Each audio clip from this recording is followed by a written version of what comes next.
In an astonishing recent development, Blizzard Entertainment introduced a buff which turned off death itself for all players. Was this a glitch, or were Blizzard trying to change something fundamental about the way massive multiplayer online role-playing games work? Let's find out, and crucially, why it matters. During the launch of The War Within, Blizzard quietly introduced a change to Dragon Isles and Dragon Isles content only, adding the buff Prismatic Blessing. This made it practically impossible to die for most players in that content. Before we discover what happened with the subsequent player revolt and Blizzard's explanation as to what occurred, you first need to understand exactly how and why invincibility exploits occur. Because there's a lot of things that don't add up here. Now, it's important to understand that invincibility exploits in World of Warcraft are not particularly unusual.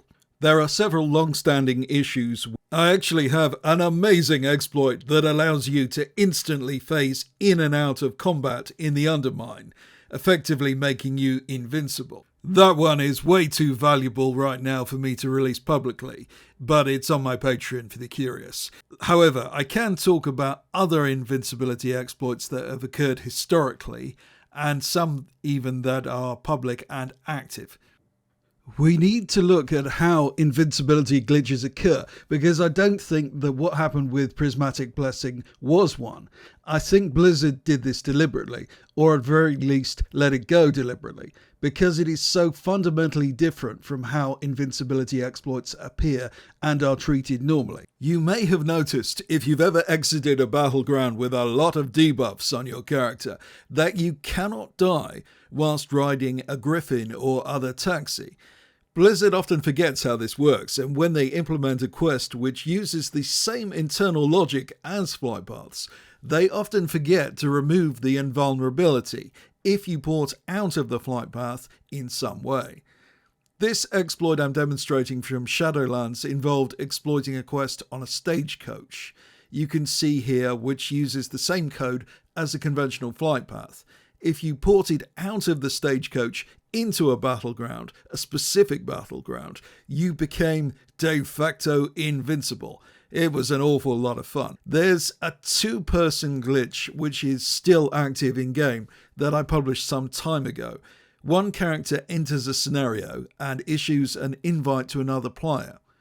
The player that receives the invite can then port out of the open world into the scenario in combat, potentially escaping death, or even resurrecting on the spot by entering the scenario and then exiting at 100% health. This exploit was quite unusual in that it has not been fixed to this day. Another exploit that was fixed very recently was the follower dungeon exploit. This one was extremely simple.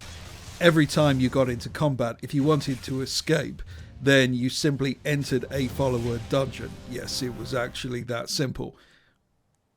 Now, let's go back to the main issue here, the Prismatic Barrier buff that was introduced into the Dragon Isles. After some months, Blizzard decided to change the way the buff worked. In an interview with Windows Central, game developer Ion Hozakostas issued the following explanation as to what had transpired. In The War Within, we added a training wheel set of zone buffs themed around the different dragonflights, intended to only apply if you are a new player on your first playthrough, i.e. you haven't unlocked Chromie time, never had a max level character, etc. One of these buffs is a cheat death that should save you from one death every so often. Unfortunately, there is a bug with that buff, and the cooldown isn't working. We're fixing this as we speak, and it should be resolved in the coming days.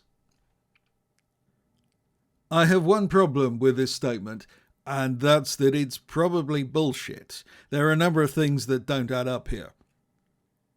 First, Ian's training wheels explanation just doesn't ring true. At no stage was the buff applied exclusively to newer accounts or newer characters. At every stage, it was applied equally to veteran and new accounts. Second, as we've just seen, invincibility exploits get fixed much, much faster than this one actually was.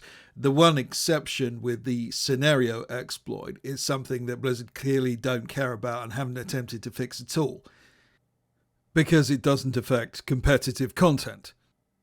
Now, in the 10 years I've been doing this, I've developed a very powerful spider sense as to exactly how long an exploit or glitch will last before Blizzard fix it. Generally speaking, any kind of glitch involving the behaviour of a buff is fixed very quickly indeed. That's mainly because it's very simple to do so. It's usually only a question of changing a variable or two. Finally, it's very, very suspicious to me indeed that Blizzard chose to make any changes at all to what by that stage was now old content. Blizzard absolutely do not care about old content. In fact, that's how I find much of my exploits. They simply don't bother to make sure that it works properly when they change other aspects of the game. For them to break the habits of a lifetime suggests to me that there was a lot of money involved in this somehow. So why did Blizzard allow this situation to go on for so long? Now, I'm not necessarily saying that Blizzard introduced this buff as it originally worked deliberately. It may originally have been some kind of glitch, but there's still a possibility, even if it was an innocent glitch, that someone decided to let it slide to see what happened. Why might they have chosen to do that? Well, it's to do with gaming psychology and the general trend towards monetization of everything. There has been a movement away from content and challenge in gaming towards ever-increasing predatory monetization. It is quite possible that Blizzard believed that attempting to remove any level of challenge from their game would ultimately increase their profits by getting people to maximum level faster, where they will tend to make the type of vanity purchases which are currently the main cash cow of the game.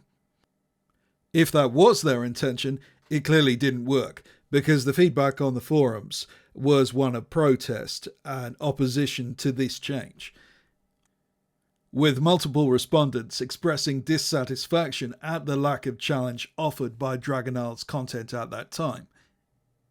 There is very little doubt in my mind, however, that had the experiment proved more successful and, crucially, increased Blizzard's revenues, then the same buff would have been quietly introduced into all leveling zones. This would have resulted in one of the biggest changes ever to World of Warcraft and massive multiplayer online role-playing games ever. I'd like to know what your opinion is on this.